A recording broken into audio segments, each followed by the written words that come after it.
Hi, guys. Welcome back to Awakening to Your Story TV, the place to learn, get inspired, and be supported with heart centered solutions for your everyday life. I am Alicia Hartzell, and we are talking today about how to practice self love and self care. Now, you probably think of self love and self care as um, going to a spa, snuggling up and reading a good book. But we're going to take it really so much deeper today. And we're going to look at three specific areas where you can actually start to really plug in self care and self love into your life. And we are also going to answer a whole bunch of questions so that we really get down to the nitty gritty of what self love does and its value and its importance in our life. So the first question we're going to answer, well, before I start that, I am reading off of notes today, and those notes are directly from the blog at awakeningtoyourstory.com. If you go there, you will have supplemental images and the video and everything that you will need to take it deeper. So awakeningtoyourstory.com for that. Okay, so what is self love and self care? Well, self love and self care are acts of kindness that you gift yourself. Now, that can be anything. Like I said, there are endless ways that you can practice and create self love and self care in your life. But whatever it is, it really brings you back to yourself, and it allows you to kind of take a breath within who you are. Darby's talking today. he wants you to know that you can self care too. So again, self care is a act of kindness that you gift yourself that helps you come back to your own center, to your own heart, to your own story, right? Now, why is self care and self love so important? I've got three really, really valuable things here. Now, you are in the longest relationship you will ever be in with yourself. Like that's the longest relationship you'll ever have. And often our human experience kind of chips away at that bond, at that connection. And self care and self love really help you focus in and have a checkpoint of how am I feeling? What's going on within me? And when you do those kinds of self care, self love things, you're really allowing that inner bond that you have with yourself to rebuild past that messy human experience that you have, right? You also love externally to the capacity that you love internally. Now, I know that may sound a little bit tricky, but it's true. You also allow love into your life to the capacity that you love yourself. So, if you deepen that love relationship that you have within your own being, it's going to affect and deepen all of the love relationships that you have in your life, right? So it's really that fundamental, that foundational love that you are wanting, that you are expressing, that you are longing to create. Its impetus is the love and care that you have within your own being, right? Okay. Now, another reason it's so important is that when negative things come into your life, which they always do, it's part of being human, you tend to focus outside of yourself. And in focusing outside of yourself and focusing on the people who are causing it or the circumstance or whatever it may be, you're focusing in places where you don't actually have power. So, if you activate self love and self care, you bring that focus back into your own being where you have all the power. And it's in that place of self love and self care that you can activate that higher level thinking. You can really witness and see and care about what's going on for you. And that's a very, very powerful experience to have within your life. And it all starts with that self care. Okay, next question. How do you create self love and self care? Now, this is the meaty part of the video. This is the part that I'm really excited about. Like I said before, there are endless ways to create self love and self care. We're going to break it down into three sections: your physical, your mental, and your emotional self love and self care. I actually created a self love bingo card for you to download at awakeningtoyourstory.com. I will link it in the description of the video. It's so much fun. It just adds a little bit of playfulness and joy into this experience of self love. And it's also a great reminder. You can print it out and put it up on your refrigerator, and just it'll trigger ideas of you to pay attention, right? Okay, so let's get started. So, we're going to start with physical self love and self care. This is a very easy way to engage in self love and care. It's the part that actually is the most fun and the most tangible. So, meditation and breathing. Now, I get that meditation is not everyone's forte, but I think maybe if you think you can't meditate, you're looking at meditation through a very narrow lens. So, meditation can be you going out into nature and walking and paying attention to everything that's beautiful in nature. That can be a meditative experience, right? You can do a guided meditation, sure. You can do a meditation on your own, absolutely. There's tons of apps, tons of things going on out there in the world that make it easy for you. But you can also just gaze at something that's beautiful. Sometimes when I go on my beach walks, I just take a minute. It can be 2 to 3 minutes, and I just gaze at the water and the rhythm, and I breathe with the ocean and the tide. It's a meditative experience, right? You can also go and do a thing called earthing, where you put your feet, like you put your bare feet in the sand or in the dirt, and you just breathe and connect with Mother Nature, right? That's a meditative experience. You can also do breathing exercises where one of my favorites is square breathing, where you breathe in for 4, you hold for 4, you exhale for 4, and then you hold for 4. And that is also a meditative experience. When you're focused on your breathing and allowing your body to kind of come to that inner place of alignment where there's no resistance, it's a meditative experience, right? Okay. The next one is having a home spa day. Now, you can go to a spa, absolutely, self care 100%.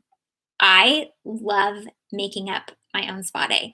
Hair masks, face mask, cozy socks, a fun robe. I keep Oprah Super Soul Sundays taped so that I can watch them while I'm in my face mask. You can also listen to your favorite podcasts. Do something that makes you feel spa like at home. Make some yummy snacks, read a good book. Just get into that place where you're actively creating self care and love for yourself, right? Now, it's really about the intention. So if you can't do a whole day, just do one thing, or try to create something that's already part of your day with the intention of care and um, love for yourself. So if you know you put on moisturizer every day, take a beat, check in with yourself, and put it on and really feel like you're nurturing yourself, right? If you know you're going to have water by you every day, drop a couple of slices of lemon or a couple slices of cucumber in there, and know that you are nourishing yourself, that you are actively participating in care for yourself, right? It can be as easy as that. Now, sleeping in is another great one. Now, I get that sleeping in is not available to everybody. I highly recommend taking a day out of the week where you don't wake up to an alarm.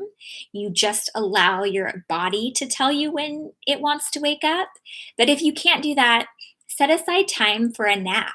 Or if you can't nap, set aside time for you to be cozy. where your body can relax, where you can listen. Just allow yourself space to be cared for, right? Now, another great one that I love that has a completely different energy than sleeping is a dance party. I have a playlist on my phone that I turn to regularly because I know the songs will get me moving, and I allow myself permission to go crazy and be silly and to let the joy of moving my body go through me for, 5 minutes. And sometimes I do it in the shower. Sometimes I do it while I'm cooking. It doesn't matter. I am actively showing my body love and care and showing up for play, right? So it can be any kind of experience where you are physically attending to yourself, where you are listening, where you are actively participating in this relationship, right? Okay, now we're going to go to the next one, which is mental self care, which is also one of my favorites. Who am I joking? Okay, so bringing your conscious awareness to your origin thoughts is one of my first suggestions for mental self care. Now, figuring out where your thoughts are coming from acts kind of like a gatekeeper to where you're going with your thinking. And your mental self care and self love is really valuable and completely underutilized, right? If you are actively watching and just witnessing with curiosity where your thoughts are coming from, you don't actually have to do anything with them to create care and love. You just notice, is this thought coming from my amygdala? Is it based in flight, fight, or fear? Like, or freeze? Is it trying to hold me in a place plugged into fear? Is it really true? Right? You just get curious. Or is the origin of this thought part of my prefrontal cortex and my higher level thinking and my solution oriented creative method of making a path forward, right? Just figure out where your origin thoughts are coming from. Now, I've practiced this for a long time, so I do it all the time. But if you're not used to it, just try it once or twice. One morning, today, this morning, as I'm doing my morning routine, I'm going to watch where my origin thoughts come from and just start to get into the habit of listening, right? That's the best self care that you can offer yourself. Just listen and witness, where is it coming from, right? Okay, now the next one is um, thinking about whether or not the way you're thinking about yourself is the way the divine or God or the universe or whatever language you have for that divine source energy would think about you. Am I talking to myself the way source would talk to me? Am I thinking about myself the way source would think about me?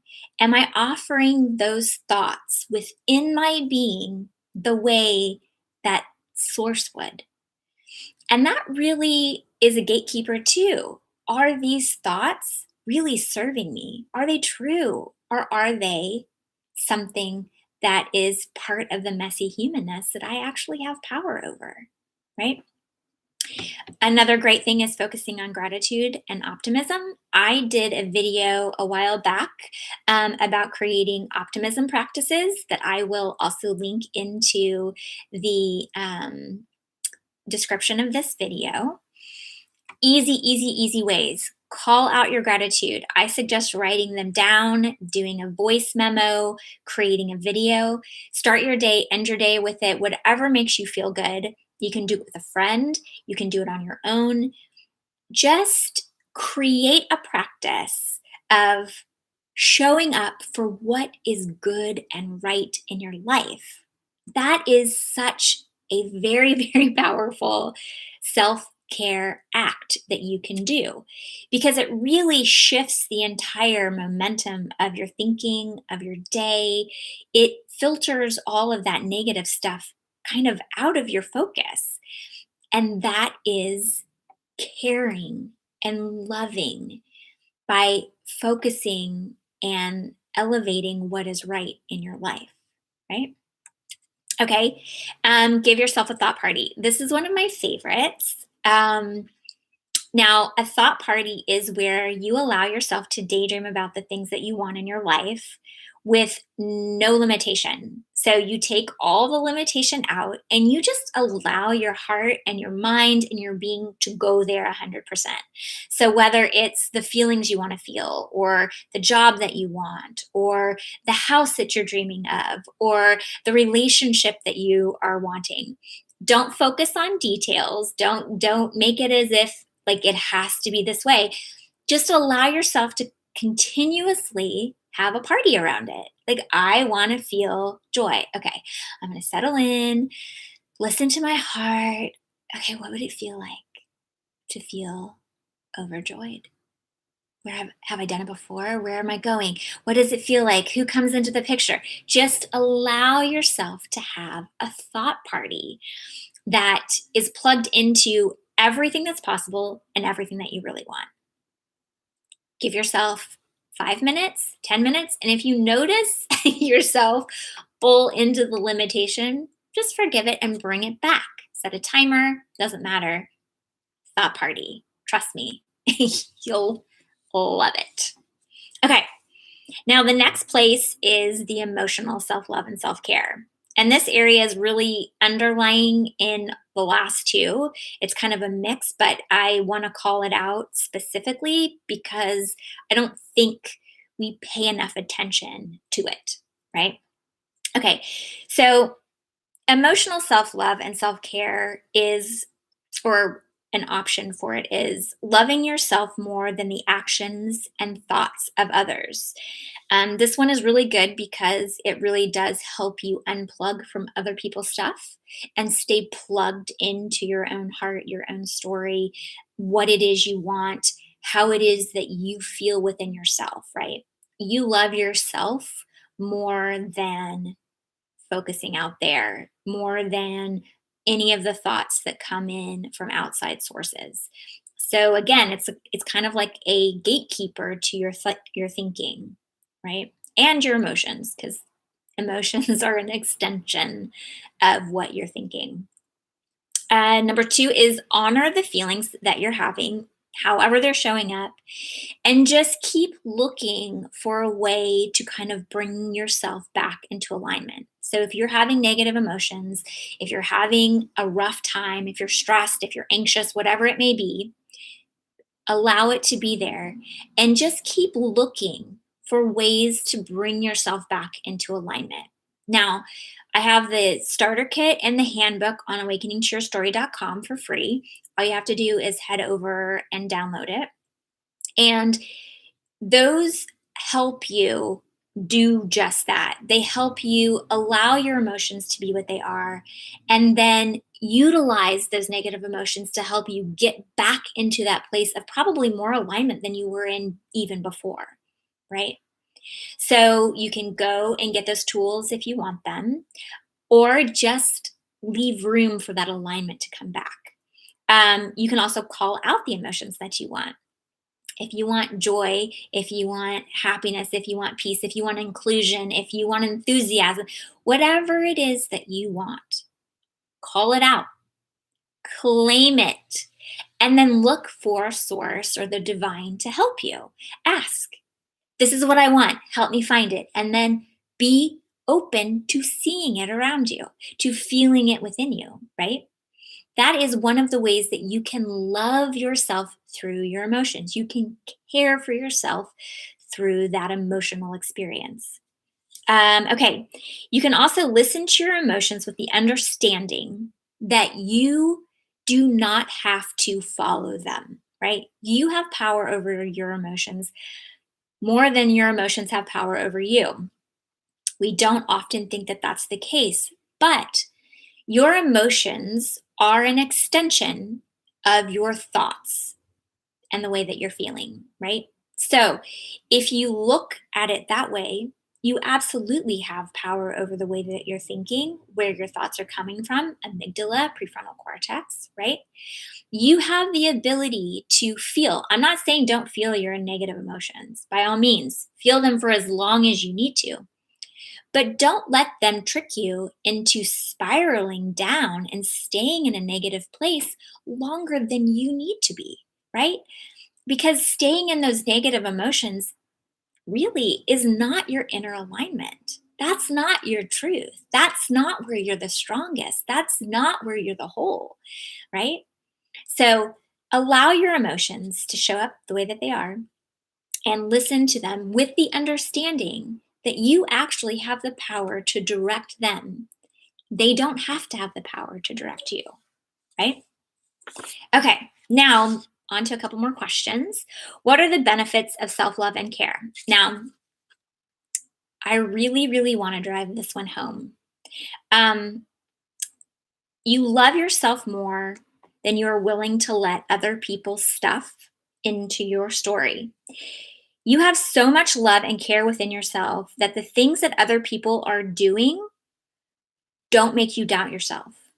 You love yourself so much, and the love within you is so strong that it's stronger than them leaving you out, that it's stronger than them saying something negative about you, that it's stronger than any kind of negative experience that they may be trying to offer into your life and your story. You love yourself so deeply that when that knocks at the door, you say, nope, that's not mine. I know that bond that I've created, that I've reestablished with myself through self love and care, it doesn't let it in. That negative stuff isn't mine. And it's okay that you're feeling it. It's not mine. You leaving me out doesn't have anything to do with me. That has to do with you. I know because I love myself so deeply and I care and I'm listening to myself. It's not about me, it's about you, right? So this means that having the love and care for yourself is stronger than anybody's actions, anybody's judgments, or anybody's ideas about you, right? So you are so firm, so bound and connected to that inner love and to yourself, to your higher being, and to all that you are, that all the other people's stuff can't tap in unless you want it to, right? Self love and care also takes conditions off of your worthiness, your value, and your ability to be loved because you're no longer looking for outside sources to fill inner gaps within you. You've loved yourself through all the wounds that you may have had, right? You love yourself beyond the wounds that other people gave you, beyond the limitations you picked up along the way, beyond any kind of entangled mess that you might be holding in your life that is holding you back. Self love and care helps your heart to heal by coming back to yourself, to that inner place of alignment, and really understanding the power that you have as the unique being that you are, right? Okay, so why is it valuable to create self love practices? So, taking self love acts and building a practice with them, right? Now, self love acts are really good, but when you create a practice, what you're doing is you're creating a habit of checking in with yourself. You're creating a habit of asking yourself what you need, what is good or right for you, and that builds up that bond. And again, like all the other things we've talked about, it really helps you set your mind and your heart and your emotions and your thoughts in the place of having all of this good stuff right at your fingertips, right? You're listening, you're experiencing, you're connected. When you do that and it becomes a habit, then any kind of negative thing that may come in, it filters through that. And if it doesn't fit, you don't need it. Those negative voices in your head, they get so uncomfortable that you're like, "No, I'm done. It's not mine." Right? It is life changing. That love cascades through all of the different aspects of your life and all of the different aspects of your life internally, externally, how you move in the world. And it just allows you so much more space to be who you are, right? Okay, now that's all I have for today. So tell me some of your acts of kindness. Type them in the comments. Whether you're watching this on the website or you're watching it on YouTube, tell me some of your favorite acts of kindness and love that you do for yourself. We also have 3 more weeks in the month of love. So if you have questions regarding love or around any kind of love relationship, or you want me to focus on something specific to love, let me know. Type it in because I don't have the content set for the next few weeks. And so I want to hear from you what you want. Okay. So remember, you can go to awakeningtoyourstory.com to get the handbook and starter kit if you want. I'm linking the other videos in here. Now let's see if we have any questions. Okay, what are your favorite self-care actions? Okay, right now my favorite self-care actions are questioning whether or not I'm pushing my life or allowing. And I do this on a regular basis, and I actually did it with today's video. I was going to do another topic and I was pushing, and I just relaxed, released on the river of life, put my paddles back in my boat, and went with the current, and it was magic. And I'm doing that in a lot of different things, a lot of different areas in my life. I'm questioning, am I pushing for something or am I allowing? And that's a big one. Another favorite self care is matching sets of PJs. I just love them. And they're like a radical act of kindness. I used to just wear, like boxer shorts and like ratty t shirts. And I have found that I love matching pajamas. So that's an act of kindness for me. I do a regular meditation that feels so nurturing. I have a light mask that I wear that feels like magic and feels like a radical act of self love. And I've been doing a lot of thought parties and a lot of dance parties. And I really kind of filter a whole bunch in, but those are my favorites, right? Okay. How often should you do self care? Okay. So I would say as often as possible. Um, for me, it's kind of become a way of life, and I absolutely love it. So do it as often as you can, whether they're small little acts or big acts, or they're physical or emotional or mental. Just keep checking in with yourself as often as possible. That's my recommendation. Okay, are there any other questions? Okay, I think that's it. I am sending you guys so much love. Remember, please tell me what you want me to talk about love in the next couple weeks. Type it in the comments. I love you so much, and I'm so grateful you're you, and you show up the way that you do, and you're here with me at the table of humanity. And until next week, know that I am holding that place of love for you where your self care and self love, well, it's undeniable. Okay, until next week.